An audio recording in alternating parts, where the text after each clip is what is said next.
We have life and good, death and evil. It is all set before us. What is good? Keeping God's commandments. Let me Romans 6:23. And what is bad? Well, you have to ask. If keeping God's commandments is for your good, what is for your bad?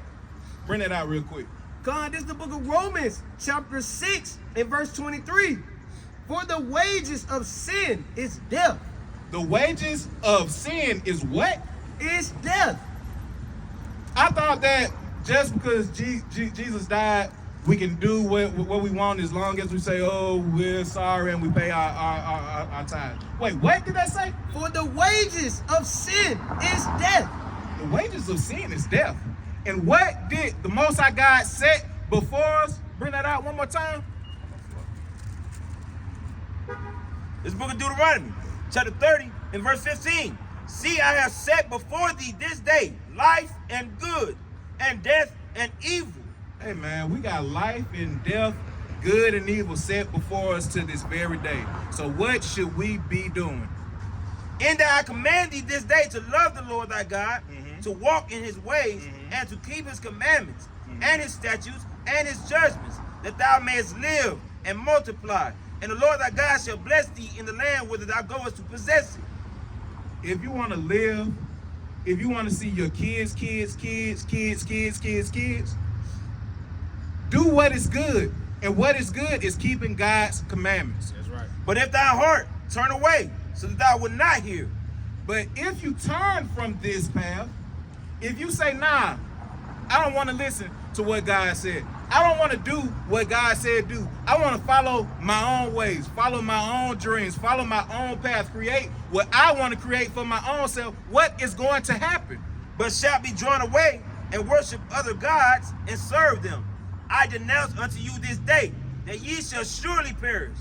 You shall surely perish. And that's word from the big man. That ain't me saying that. That ain't this brother coming out with the book of doggone whatever he didn't scribble down. No, these are words that have been here for ages and ages, that have been given to us. This is written. This is the only book that has any form of prophecy. And prophecy will come to pass. That's right. So if I was you, if I was anybody, I would be in this book to figure out what will come to pass and what can I do to avoid this punishment. And that ye shall not prolong your days upon the land, whither thou passest over Jordan to go possess it. I call heaven and earth to record this day against you. And you got every day heaven and earth recording against you. If you are doing wrong in this life, it's being seen. If you are doing right, it's being seen. There are witnesses every day watching to see if you are living right. I call heaven and earth to record this day against you, that I have set before you life and death, blessing and cursing. Therefore choose life, that both thou and thy seed may live. Choose life, that thou and thy seed may live. Your life is in these commandments. Your life is in serving the Most High God. Now, if you want to turn from that and die, hey, that's on you. But the options, the choices have been set before you to this very day.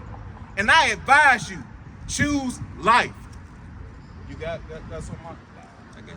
You got something? Yep. This is the book of James, chapter 4 and verse 4.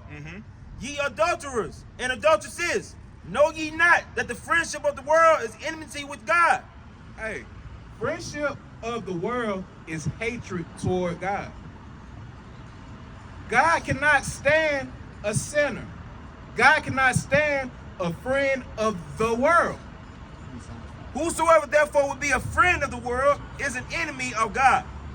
Whoever is a friend of the world is an enemy of the Most High God.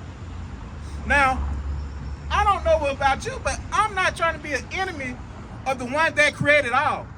The one that can cast down and the one that can bring up. If you want to be an enemy of the Most High God, you are a fool. You are a no man.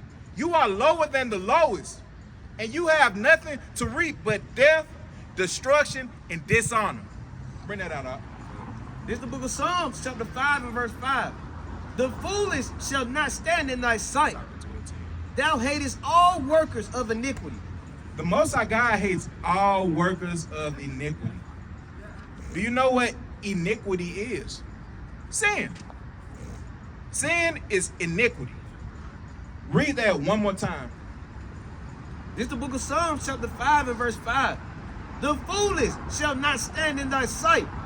Thou hatest all workers of iniquity. But I thought God don't hate. I thought God was just all love. No. We have been sadly misinformed. We have taken love of the Most High God for granted. We have said that we know him when we truly don't. Give me first on John. Bring that out. This is the book of Sirach, chapter 12 and verse 10. Never trust thine enemy, for like as iron rusteth, so is his wickedness. So we already saw that the enemies of God are those that sin. Now, you have to ask, if I'm surrounded by people who aren't serving God, that aren't keeping his commandments, I have become a friend of the world. And that means that God has enmity with me. That's right. That means that God hates me. That's right. So what should we be doing? We should be figuring out how to truly love God. And we do that how? Bring that out. This is the book of 1 John, chapter 5 and verse 3. First Kings 8:4. Yeah. This is the book of 1 John, chapter 5 and verse 3. For this is the love of God. So we are about to find out how we truly love God. Bring it out. This is plain.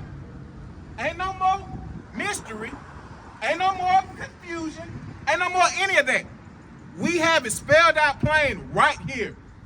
For this is the love of God, that we keep his commandments, and his commandments are not grievous. You truly love God by keeping his commandments. It isn't by going to no church, standing there singing songs, paying your tithes, going to the priest, going to confession. You confess to the Most High. You repent toward him. You don't need no pope. You don't need any of these worldly things made by worldly people, because they are friends of the world. Because That's right. they are a part of the world. That's right. So you have to come out of the world. What you holding? Yeah, bring that out. This book of 1 Kings, chapter 8, verse 47. Yet, if they shall bethink themselves in the land whither they were carried captives, and repent, and make supplication unto thee in the land of them that carried them captives, saying, we have sinned. Acknowledge your sin. That's the only way you can truly come back to God. We have sinned for our whole lives. We haven't always known that we have to keep God's commandments, because we have been deceived to think that just because we have faith in Jesus, that's it. Faith without works is dead being alone. That's right. And those works, are you keeping God's commandments? That's right. You can't just say that you believe in anything without showing any works toward that. I cannot say that I love my wife if I'm hitting her over the doggone head every day. That's wrong. So you have to figure out how to truly love God. And the Most High is so good to us that he spelled it out plain. Keep my commandments. That's right. I have sinned. We have sinned and have done perversely. We have committed wickedness, and so return unto thee with all their heart and with all their soul in the land of their enemies, which led them away captive, and pray unto thee toward their land, which thou gavest unto their fathers, the city which thou hast chosen, and the house which I have built for thy name. So we are yet to this day in the land of our captivity. We have been taken from our holy land. We have been blinded to our laws, to to our customs. Everything that we should have had has been taken from us. And the Most High now has given us an opportunity to come back. He has given us chance after chance to do something, to rehearse, That's right. to do these things over and over until it's ingrained in us. That is what the new covenant is, having the laws in your inward parts. Hold that too. Con. This the book of Judges, He was a Nathan. right? Chapter 5 and verse number 11. Bring that out, King. They that are delivered from the noise of the archers in the places of drawing water, there shall they rehearse the righteous acts of the Lord, even the righteous acts towards the inhabitants of his villages in Israel. Then shall the people of the Lord go down to the gates. So we are commanded to rehearse the righteous acts. Rehearse the righteous acts. Let me do Deuteronomy 7:5. So you have to now ask, man, what are the righteous acts? How can I truly be made righteous? We done heard these words, holy, righteous, this and that, but we never got a pure understanding of what these words mean from the Bible. But today, we gonna find out what all these words means. So how do I rehearse the righteous acts? What is my righteousness? Bring it out. This is the book of Deuteronomy chapter 6 and verse 25. And it shall be our righteousness This is gonna tell us what our righteousness is. if we observe to do all these commandments before the Lord our God as he had commanded us. Wait, I thought that our righteousness was just being a good friend, giving Lie. all hugs, Lie. telling you, hey, keep it up. God's got a blessing with your name on it. No, what is our righteousness? This is the book of Deuteronomy chapter 6 and verse 25. And it shall be our righteousness if we observe to do all these commandments before the Lord our God as he commanded us. Our righteousness is solely based on us keeping God's commandments. You got some, King? This is the book of Hebrews, chapter 8 and verse 8. For finding fault with them, he said, behold, the days come, saith the Lord, when I will make a new covenant with the house of Israel and with the house of Judah. So we already have heard about the old covenant where Moses led the children of Israel through the Red Sea, and they met with the Most High on Mount Sinai. They got the law, statutes, and commandments. The children of Israel went off over and over and over, went into several captivities. So now we are figuring out what the new covenant is. Bring it out. Not according to the covenant that I made with their fathers. That's right. Wait. Let's back it back just a little bit. Who is this new covenant for? For finding fault with them, he said, behold, the days come, saith the Lord, when I will make a new covenant with the house of Israel and with the house of Judah. Hold on now. Hold on. I thought that the new covenant was for everybody. What does the Bible say? For finding fault with them, he said, behold, the days come, saith the Lord, when I will make a new covenant with the house of Israel and with the house of Judah. The new covenant is for the house of Israel and the house of Judah. Excuse me. Do you know who the house of Israel and the house of Judah is? That's fine. We do not subscribe to any form of Christianity at all. This is a history book. That's right. I like what you said. Like, this ain't just some made up stories, no fairy tales, anything. You can find these things throughout history. Would you mind stepping up for me? Yeah. Now, if I were to ask you, what is your father's lineage? What would you tell me? Is he black, Hispanic, Colombian, Arabic. Chinese, Arabic. Yes. So you would be an Ishmaelite. I'm not sure, honestly. Okay. So have you ever? So let me start here. So do you have any form of faith or any form Yeah. of anything? I'm Muslim. Muslim. Okay. So where does Islam come from? The Prophet Muhammad, peace be upon him. Okay. So just a simple quick question for you. Can you tell me one prophecy that he gave? I'm sorry, what? Can you tell me one prophecy that the Prophet Muhammad gave? Just one. So, can you please help me with the word prophecy? I'm not sure what it means. I just came here. I'm brand new. All right, cool. So we are gonna pull up the definition for the word prophecy.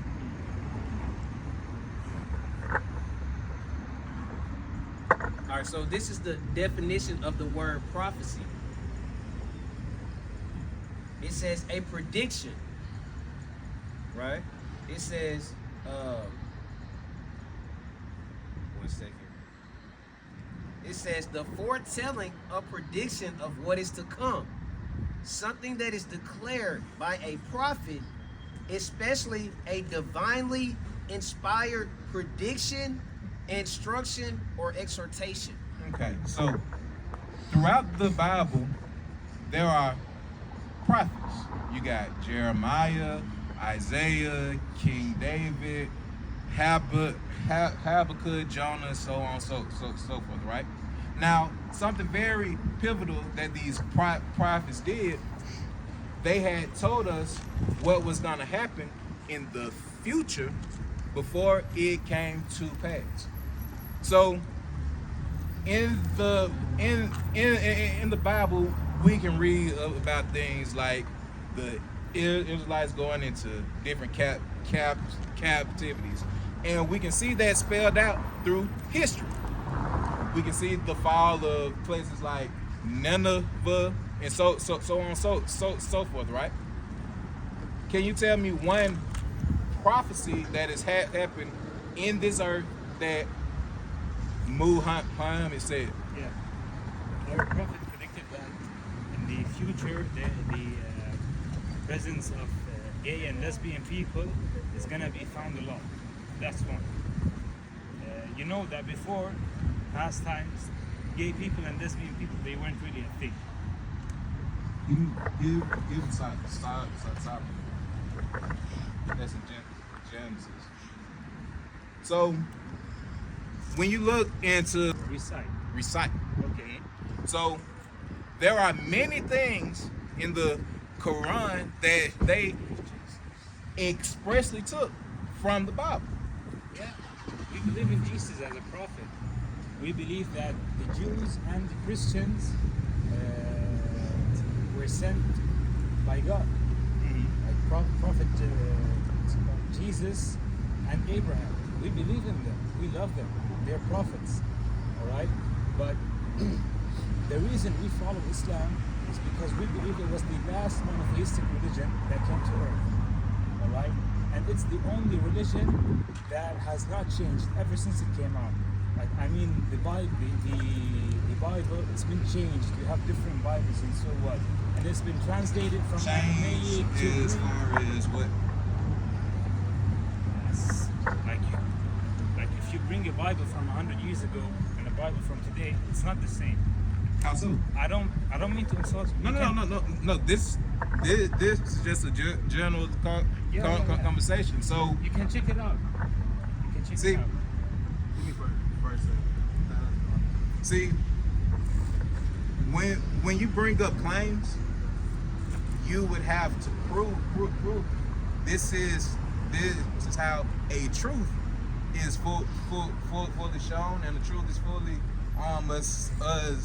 established. Yeah. Is by proof. So I can say now that the sky is red. All right. Can I prove that? No. So You had said that the Bible has been rewritten. Can you prove that? Well, I'm not ready. I mean, I was just walking around here and I saw you guys and I thought what you were saying was very true and very nice. So I thought, let me sit down and listen to them. Okay, so bring it up. All right, so this is 1 Thessalonians chapter 5 and verse 21. It says, prove all things. Hold fast to that which is good. So, before you can ever even say something like that towards anything, whether it's the Bible, whether it's about shoes, clothes, anything, you have to have facts. Because people can say anything. Yeah, you're right. But if there is no truth to it, it can't be proven. Can I ask you this real quick? Yeah. So you said that the Bible was, it's been translated many times, right? Yeah. As the Quran. What's the original language that the Quran was written in? Arabic. So has it been translated? No, it's still in Arabic. You have translations, Right. but it's still in Arabic. Right. So we still have the Dead Sea Scrolls, the Greek Septuagint, right? So on and so forth that we can still reference compared to what we have today. I And didn't know that. it's pretty accurate. It's almost about, I would say, 98%. 98%. Yeah, as far as accuracy compared to the ancient text. As far as the Bible. I mean, So have you ever read the Bible? No, I would Okay. like to. And see, that's what he was just saying. Like, you made a claim, right? And you've never even read the Bible or compared it to the ancient text to be able to substantiate your claim. Yeah. Okay, Right? That's true. So that would be kind of disingenuous. I know you didn't mean to. You're not trying to insult us or Right. anything like that. I know that. But that would be a little disingenuous for you to do that if you haven't ever read it or if you've never done the research about it. Well, I've seen a couple of videos. Right, you've heard some things about it, but who says that those claims are true? Well, I mean, there's a guy on YouTube. He once brought a old Bible and a new Bible, and they weren't exactly matching. Okay. And now, before we continue, I would like to know a thing about the Bible. So, you guys have like John and something. Is that true? I mean, what is that? John, Luke, Matthew, and Mark? Is Yeah, that what you're referring to? yeah. Who are they?